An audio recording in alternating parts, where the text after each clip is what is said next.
Lorena, I am super stoked to have you on this episode. How are you today? I am doing well. Thank you for sharing the space with me and for having me on as a guest. I'm excited to be here. Yeah, I know it's been a long time coming, and remind me because, just for background for the audience, it takes several months to get people on just based on schedules. And how did we initially meet? Because I'm blanking. Do we have a mutual friend, or did I cold email you or message you on LinkedIn? I believe our paths may have crossed on a mutual comment board or somewhere on LinkedIn. We have some mutual connections.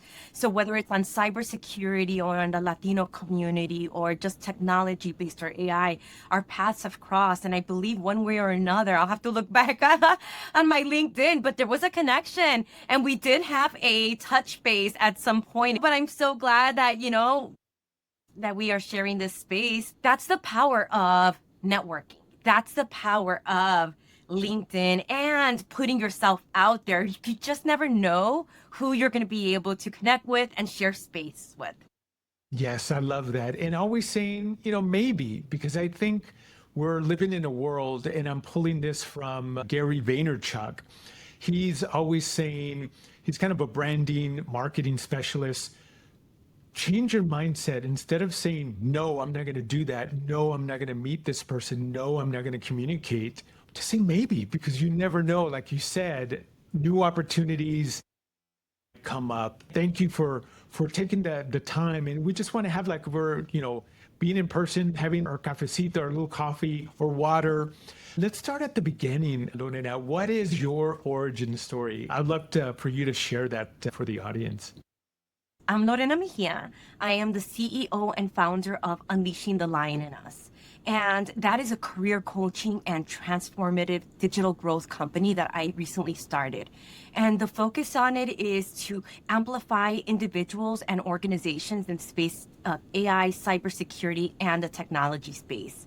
It's really about helping professionals and organizations, nonprofits, find a way to integrate some of these great technologies in a way that feels authentic to them, in a way that feels that celebrates their brand and who they are. And as they step into these roles, allows them to feel empowered as they're able to provide solutions and insights, whether you're a new individual stepping into these careers or somebody who's pivoting from a brand new industry, but you just have a brand new interest. And guess what? We could go ahead and see what transferable skills do you have and amplify your personal brand so that you could stand out as a lead candidate as you are. And what can we do to help empower you? Because it's important for me to ensure that I help individuals bring their best authentic self to every space. My why? Super simple. It's to equip and harness ethical and responsible AI and cybersecurity, help out innovate the market with a security by design approach by future proofing a world where professionals, organizations, and nonprofits could thrive. I love that, Lorena. You have a lot of great things that I know we're going to be touching upon. First, entrepreneurship. I think a lot of people that I've been talking to as of late have been creating their own company. I love everything that you said, and we'll definitely talk about your company. But how did you first go down that path of cyber or IT? That is such a great question. Basically, how I started is, it was a journey. Today, I'm really proud to stand where few would have imagined me, Danny. I started off as an individual who really was lost, didn't have that college degree, traditional background. I was working as a domestic worker, humble, very, honest, honorable work, but I wanted more. Taking a look at myself and seeing what do I need to do to shift where I am now to where I want to be. And so now I'm somebody who has over 15 years of deep expertise in strategic planning, process engineering, technology, automation, mergers and acquisitions, product security, and more. I even sit on boards and chairs across various organizations for belonging, equity, and inclusion groups. And in all of these roles, my mission is to amplify the voices that feel that are underrepresented, or to make spaces equitable, whether in technology, in healthcare, in education, in really in all spaces. Because I know firsthand, someone who is a proud first generation Mexican American Latina with African, Jewish, Spanish, Portuguese roots, and a member of the proud, vibrant LGBTQI community. I really didn't have a path. Or when I was growing up, my parents, they were really doing their best as immigrants who came here to achieve the all-American dream with humble beginnings, language barriers, working multiple jobs to become U.S. citizens, proud contributors to this economy and to this beautiful country that they dearly love. But they were so focused in making sure that we had a home, that we had education, that we had, a lot of the things, that opportunities that that they felt that we needed to have, that they didn't really know how to navigate us through.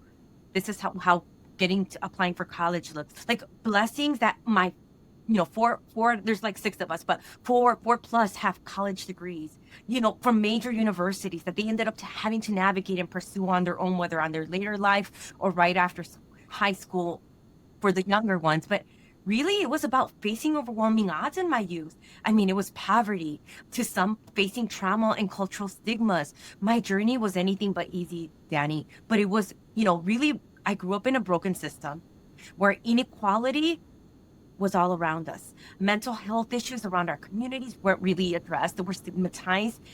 And honestly, I felt lost and unsupported. But I knew that I had the key to change my path, my destiny. A pivotal moment forced me to make a drastic choice in my life. And that's when accountability came. And that is when my life and my career really transformed. And I became an advocate of continuous growth, of showing others that you are worthy, regardless of your past blemishes or wherever you are at now. You have the ability to be the change for yourself and for many communities. And for AI, when we're thinking about AI, we're thinking about equitable AI. Educational barriers, right? They don't always exist for the BIPOC communities, or maybe underserved communities, or rural communities, or whatever that may be, or individuals if they don't have that opportunity. But you could easily step into a lot of these careers with cybersecurity and AI with certificates and be that voice to provide responsible AI, ethical AI, championing diverse perspectives, championing diverse voices, saying, did you consider this in healthcare? Did you consider this in the legal system? Did you consider this in manufacturing? Whatever it may be when it comes to building that AI tool, when you are able to close the digital gap, you are able to also build upon having responsible AI by having all voices at the table. So Lorena, you mentioned a lot of great information there. So I want to pull the thread on a couple of things that you mentioned. But before that, you mentioned traditional background. And I'm hearing a lot, especially from women, that they didn't go through the traditional background. And I always kind of push back in a sense that there isn't a traditional path. I know what it is. I know what you're saying, going through computer science, electrical engineering, the SOC, Security Operations Center, and that technical traditional path. I always make this comment that your path is your own and it's the right path, right? It's not about copying anybody else's path or what we in the industry kind of push out unbeknownst to ourselves, that we're saying, well, do you have these technical certifications? Do you have these technical degrees? And at the end of the day, for me personally, if I'm hiring anybody, it's about curiosity, critical thinking. Fortunately, we're kind of missing that here in this country. And being able to communicate both effectively, both written and orally. So I just want to make a comment on that. But as you're telling your story there, it's almost got to envision a phoenix, rising up from the ashes. So when you pivoted and said, okay, I cannot sustain this path, who helped you out, right? You said that you were unsupportive. Did you just become inquisitive and start asking questions, or was there somebody there that kind of provided that support and mentorship to say, hey, let's get into technology, let's get into a different path? So my path in technology is very interesting. So how I broke from being a domestic worker, right, coming into corporate America was really taking accountability and saying, I'm going to look at recruiting companies and firms and I'm going to see if I could apply for an entry level role. And whether that's a receptionist, a clerk, I'm going to see if I could get my foot in the door. I'm good with people. I'm a great learner. If somebody teaches me something, I have a saying, don't teach me something because I'll learn. But I was always inquisitive. So one of the first jobs that I landed was at a mortgage company. And they put me as a receptionist. Oh my gosh, working the switchboard. Oh, I'm laughing now because I'm like, oh, I knew nothing about the switchboard, but I knew how to work with people. And I made buddies with the tech guy and the guy who helped me with the computers. And I think pretty early on day two, he's like, oh man, this individual's going to need some support. And he really kind of like stayed with me behind the scenes. This is how you use switchboard. This is how, you use these fax machines. Because at this time where a lot of this technology is starting to come out, and this was the mortgage lending space where I'm working for an organization that is giving mortgages to people's homes. This is like a major lender. Being there, I got to see a lot of individuals. I got to see the entire mortgage process end to end. I don't know how I did it, Danny, but in literally 3 weeks, I got promoted. I got moved from that front desk as a receptionist. I'm now working for the vice president of an appraisal department. Wow. And I'm there and I'm doing research on appraisals, the values of properties. I'm asking questions. How I'm doing it's my curiosity. But why are you doing that? And how are you doing that? And can I stay late? And if you don't have time now, can I stay late? You don't have to pay me. That's okay. Now I'm like, well, wait a minute. But back then I'm like, let me learn these opportunities. Who can sit with? Then I started making connections there. And literally I started to see the other departments and roles. I started learning about mortgage underwriting. I started learning about mortgage processing. I started learning about the end to end. And a lot of these individuals at the end of the month oh my God, they would be working their late hours. And I would say, this is my opportunity to learn. I would say, hey, is there something that I could do for you? I know it's not in my department, but from 5 to 9 o'clock, I'm yours. I'm your trainee.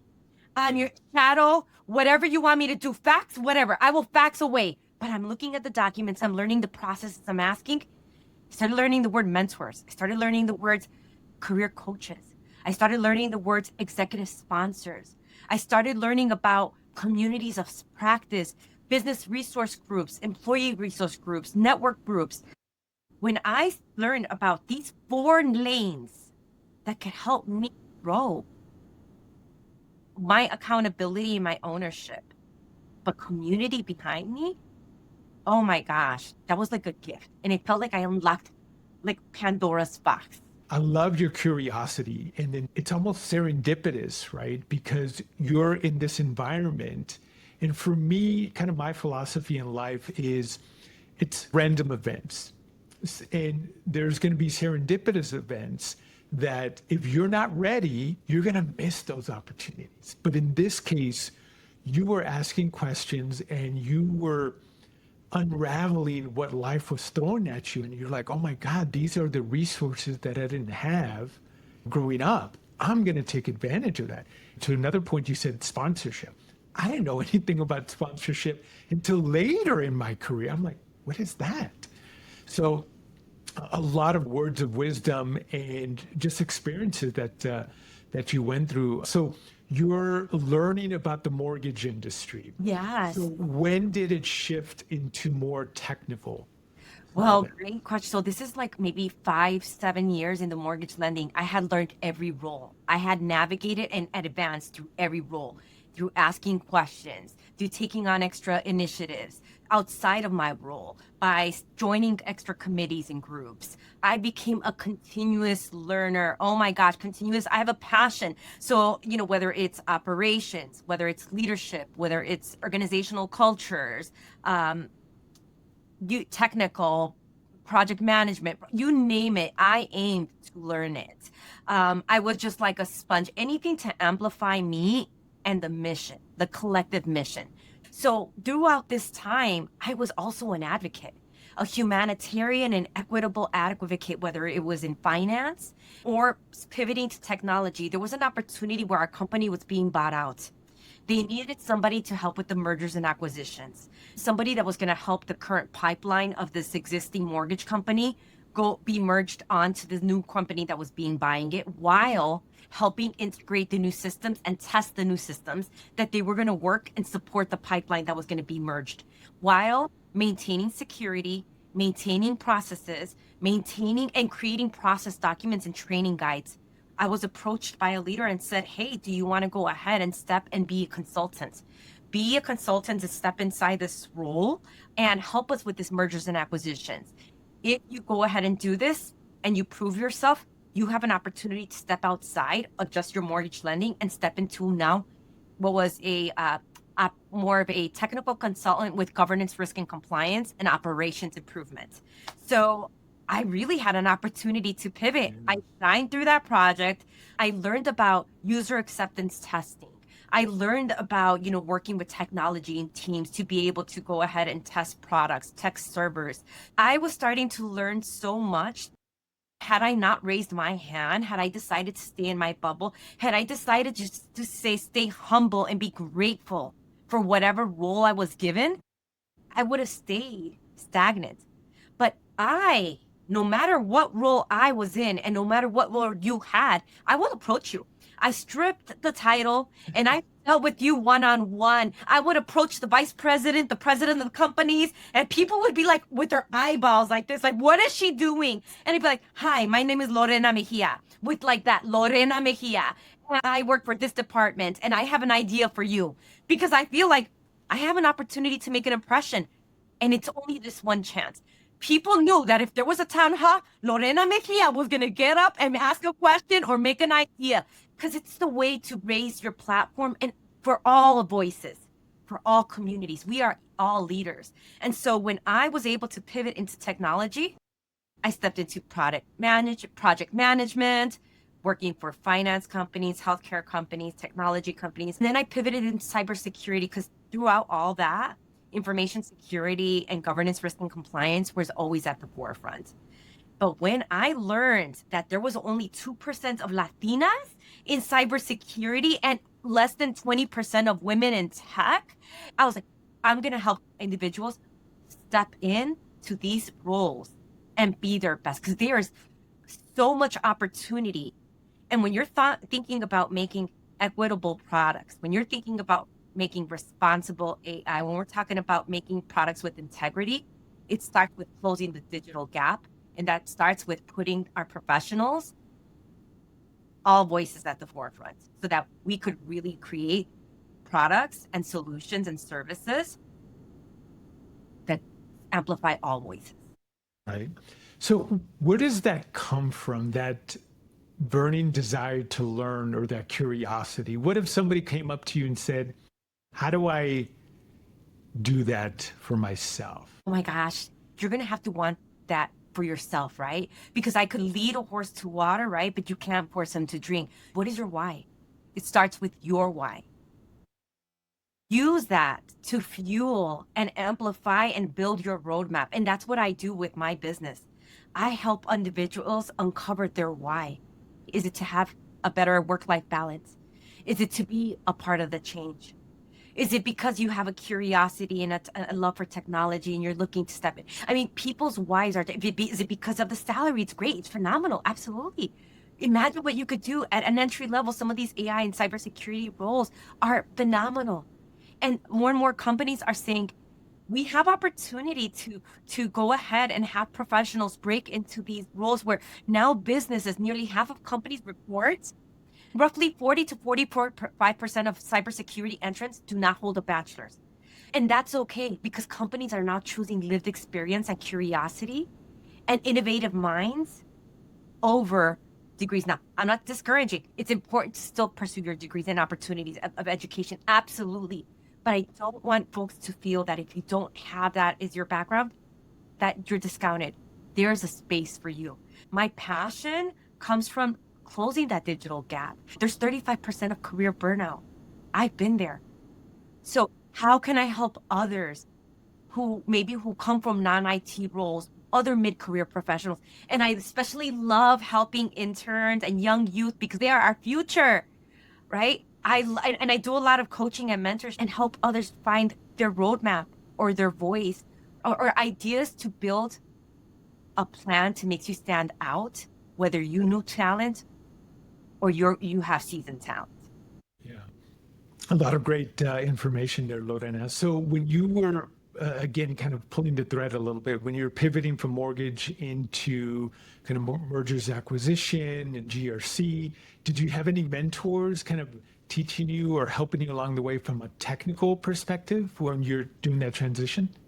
Absolutely. Even in the mortgage industry, I always had individuals say, let me teach you this. But from the technical, absolutely. I remember there was a few leaders who would really just encourage me, Lorena, go through the PMI Institute. There's so much that you could learn that could help you with your project management. There was folks who would say, hey, Lorena, did you know about the ISC2? Or what about CISA? Whether it was individuals on a one-on-one basis, or whether it was me joining communities or cohorts and that were set up to have folks mentor you, I made that effort to reach out and to seek those individuals. And you will have those opportunities where individuals will also say, let me take you under the wing as well. I really believe that a lot of it was my ownership, really owning my professional development and saying, I need to seek out other bright minds, somebody who knows more, and get different perspectives, more than one voice. See what works for you so that it could be your authentic self. Because what happened to me earlier on into my career and what I want to discourage is people say, fake it till you make it. No, don't fake it till you make it. Be your authentic self. Be you. There is enough of that inauthenticity out there. You will stand out more by being you and bringing your voice just as you are, just as I am, just as you are. Lorena, I couldn't agree more. So the reason I asked about the mentors, because there's a lot of people struggling to find mentors, right? In a professional setting, there's going to be a time and place where they'll let you know about who your mentor is going to be. So it's kind of a structured program. And sometimes it's just, hey, just going up to folks. But some of the people that I've talked to, they've tried to get mentors on LinkedIn. That's a little bit harder because LinkedIn, it's a social media platform, right? And I think one of my former guests, she mentioned that reach out to them 3 times. And after the 3rd time, they don't respond. 1, don't take it personal. It's just, they're probably super busy, because I think the most important thing in our lives right now is giving time to people. So I appreciate you sharing your trajectory, your origin story. It's super motivational. And I just love your passion and your curiosity to learn there. So I want to pivot just a little bit and talk about education. You kind of hinted at it, and certifications. So if a young professional or a transitioning professional comes to you, should I get a degree in cyber and IT, or should I go for these certifications? What do you tell them? I really think that's a personal choice, because I don't want to discourage someone from one path or another, right? If you have the resources, if you have the ability to pursue college, I would have loved to have gone through that. It's about being intentional with your decision. What is the return? What are you going to get out of each experience? How quickly are you looking to step into these roles? Also, because the time from a degree versus a certificate is different, right? Some certificate programs could be 6 months to a year. to maybe a little bit longer, where a degree could maybe be anywhere from a 2-year program to a 4-year program. So it really, I would say, be intentional with your decision making. Think about what is your long-term outcome. How quickly are you looking to break into your role? Do you have the resources, the support, and the bandwidth to do either or? What is more optimal for you right now? Can you take on that stretch, right? Don't get discouraged if it is a little bit longer. Pursue that path as well. Get other insights. And I would say be reflective, don't rush that decision. But I would say in parallel of pursuing a degree, you could definitely test out a certificate. There's some certificates that are low cost. There's even some programs that give you scholarship. So imagine while you're still trying to figure that, whether I'm going to break into pursue that degree, maybe in parallel, you could test and try. Start off with a certificate program to see if you even want to pursue that degree. There's different ways to do it, right? But there's tons of opportunity with certificate programs to either pursue them on your own or join cohorts. And sometimes they offer scholarship programs where you could go ahead and apply, and it'll cover some of the costs or all of the costs. Because right now, it is hard out there for everybody. So I'm all about for advocating for resources where we can, when we can. Yeah, no, great advice here, Lorena. And I think the key point is resources, right? Unfortunately, some of these certifications and obviously education are super expensive, right? For a lot of minorities, that's something that they don't even have the capability to even attempt there. So again, appreciate you shining the light on free resources. So let's pivot to the buzzword of the century. Generative artificial intelligence. So let's start from a macro perspective for society. Do you think Gen AI is good or bad for society? And the second part of that is kind of more micro into our field, our profession, IT and cyber. Is it good or bad? What are your thoughts? Really good questions. Okay, so there's this thing so if data's the new oil and AI is the refinery, we need to make sure that we're not going to run a toxic spill, being cybersecurity, right? We need to make sure that we have responsible, ethical AI. And so with Gen AI, it is considered to be access booster as far as a tool that could give you facts, right? But there could be a lot of biases baked into that and a lot of misinformation. Like when we're thinking about AI, for an everyday user, it can help us write emails, summarize documents, draft material, help us make even a big picture roadmap, right? But when we're talking about making it accessible, are we making it truly equitable? Are we making products that are really thinking about all factors at the forefront? And what I'm thinking and what I'm talking about is 78% of companies globally have an established responsible AI program, meaning that they have defined strategies, processes. However, only 14% of them are reporting that as operational. And 8% of that means that they're in early stages. So there's a lot of opportunity for companies to really effectively govern AI, especially when we're talking about 97% is aiming for responsible AI. There's room for us to make this digital transformative growth in a way that really helps ensure that we are delivering products and services with everybody in mind. And again, that goes back to my thought process about closing that digital gap, making sure that we have representation when we're talking about building AI in the legal system. The system has a lot of opportunity. There's a lot of systematic barriers. The system is broken to some extent. As is, now we're talking about integrating AI. If we don't do that in a methodical way, in a just way, in an equitable way, it could be terrifying about what the output of some of those decisions or those recommendations can be, right? Yeah. Thinking about that in And just like in many spaces, for me, it's like AI loves shortcuts, but cybersecurity hates them. And it's true because we want to move fast, but we need to make sure that we're creating products that are secure by design, that we're not making products that have security as an afterthought. So I'm going to be the devil's advocate there, Lorena. Everything you're saying, I'm agreeing with there. I think you mentioned it. We're moving fast. These companies in Silicon Valley are moving fast. I think I just read recently, maybe a couple of weeks ago, that they're trying to hire new talent. Whoever is number one at doing, the best AI models out there, I'm assuming that they're going to be into the billions and maybe even trillions of dollars in market cap. Hey, let's build responsible AI. What if the powers that be, when it comes down to money, they're like, we don't have time for that. Or just like you said, we're just going to do something real quick.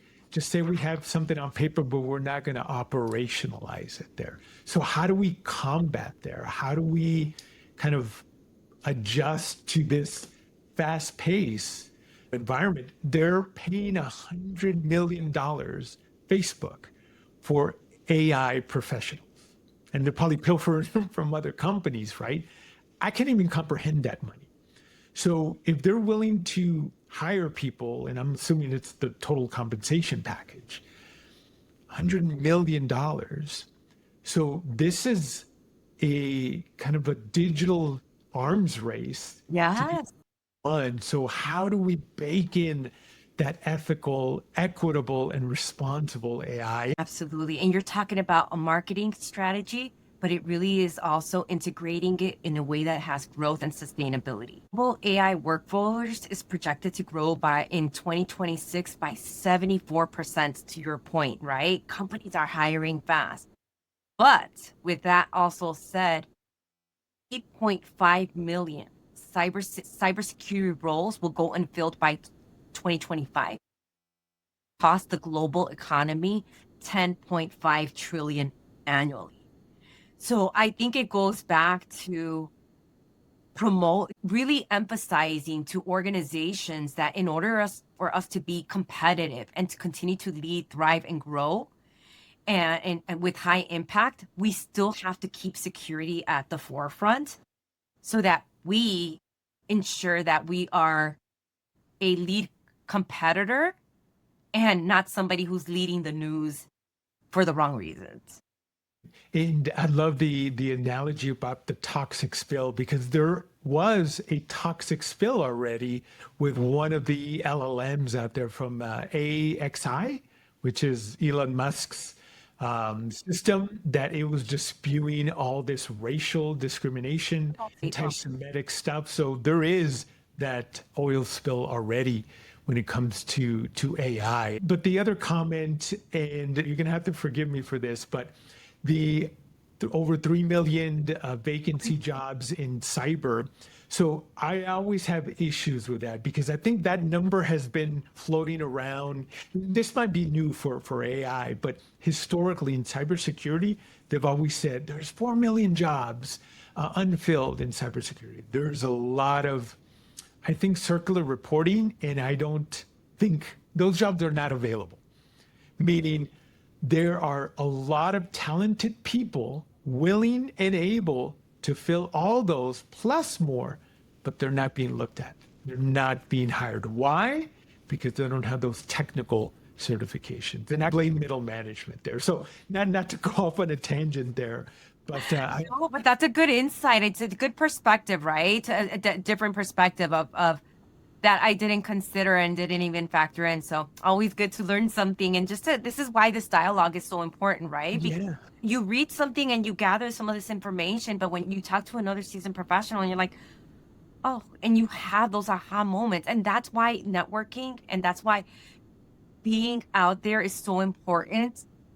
Curious, being open and being receptive is going to be key for your continuous growth. Yeah, definitely. And then adding to the fact there's been a lot of layoffs. I think I was calculating for the past 3 years, over 1 million jobs in IT and cyber have been laid off. So then do we add it to what the previous number was? So it's interesting, but a lot of respected nonprofit international agencies are using that number. And I'm like, so I always have to question that. But so if somebody comes up to you, Lorena, and said, will AI take my job? What's your response? My response is that you want to go ahead and start finding ways to leverage or integrate AI as a business professional or as a professional in your space, so that AI is a tool that is helping support the human complexities and not replacing the human-centric approach. I love that answer. And how are you doing that in your personal and professional career? Really making sure that I'm going ahead and taking lots of learning courses about AI. AI is right now like the Wild West, right? So there's like so much to learn. Something always new is coming through. So it's all about the learning. Knowledge is power. So for me, it's about learning how to use some of these tools, thinking, okay, how can I utilize it to build my strategic roadmap for my business? How can I use it to go ahead and create a workshop that maybe would have taken me a couple of hours to not, or maybe a day to create, and now I'm able to create and deliver this product to a client in a shorter window? How can I go ahead and use this to help? How can I use AI to help manage my business and be my assistant? So think about ways that AI can be your superpower, a tool, and not a replacement of what you do. And champion that to your teams. Champion about, like, this is how I used it, and this is how I leveraged it and tailored it, because this is make sure that you champion how you're using it at your organizations and about what you're doing to tailor it and make it yours, so that people know that it always has that human-centric approach, that you're not replaceable. Yeah, I love that. And what are your tools of choice that you're using right now? I like to use Gemini a lot. I like to use Copilot when I'm designing and developing with my content and my material. I like ChatGPT. I've even named ChatGPT Sparkle. It helps me, have a little bit more of an engagement. And then IBM Watson, though, is a tool that some businesses are using. I'm starting to see if there's an opportunity for me to use it, but there's a couple of just tools that I'm leveraging right now. Yeah, no, thank you for sharing. I personally use ChatGPT in the mobile side. So I actually have a conversation instead of typing. I just have a conversation and she or it talks back to me. I'm like, hey, I need research on this, or I'm preparing a presentation on XYZ. And sure, I can do that for you. And then we have a conversation there. So Yeah. I love that. Yeah, Julius is another one that I like to use. Julius AI. Oh, I haven't heard of that one. Yeah, it's let's see who owns that one. But Julius AI is another one that I like to use. Yeah, no, we'll make sure to put all these AI resources in the show notes. So Lorena, let's shift to our last part, entrepreneurship. So you have a company, Unleashing the Lion in Us. So walk me through your mindset to say you're in corporate America and say, you know what, I want to pivot to starting my own company. Why? Yes. It was to help close the digital gap. I saw that there was opportunity to amplify many communities, individuals, professionals, and especially nonprofits when it comes to the technology, cybersecurity, and an AI space. As a woman, business owner, 2% of professionals being in cybersecurity, I thought that was a niche.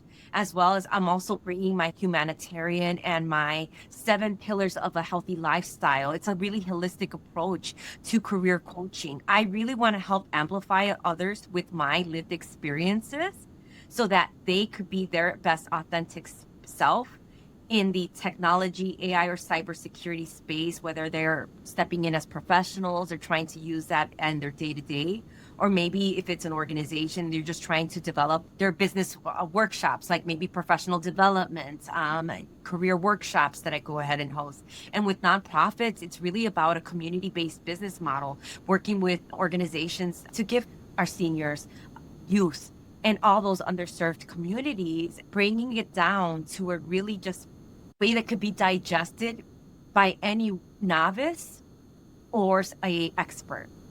I love that. So we'll make sure to put, do you have a website? Yes. Yeah, absolutely. For anyone looking to work with me, I have a website that they could go ahead and check out services, whether you're an individual, a organization, or a nonprofit.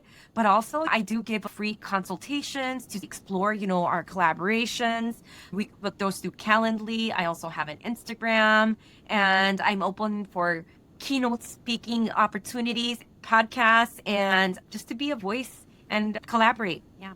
Yeah, I love that, Lorena. I'll make sure to share all your contact information for your company, socials, everything in the show notes.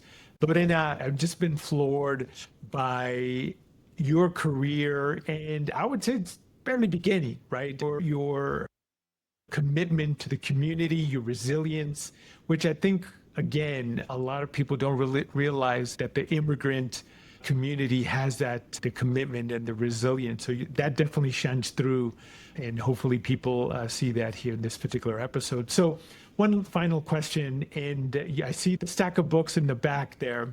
So what book or books and even podcasts have you listened to recently that you'd like to share with the audience?